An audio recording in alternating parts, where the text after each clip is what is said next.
This is the Mansfield 471-3261 urinal and lavatory hanger.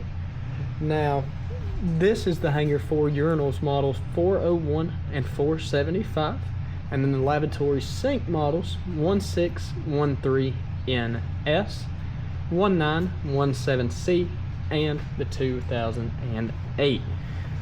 Now we'll go ahead and get a couple dimensions of the hanger, starting with an overall length.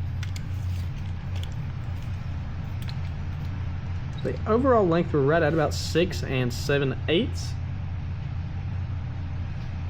And then width, total width, we're going to measure from the back to the front side of the hanger here. See, total, we're right at about 4 inches.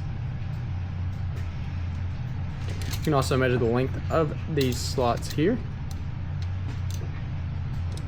It's going to be right at 1 inch. And then the holes in the back going to be right at about 1/4 of an inch. And once again, this is the Mansfield 471-3261 lavatory and urinal hanger.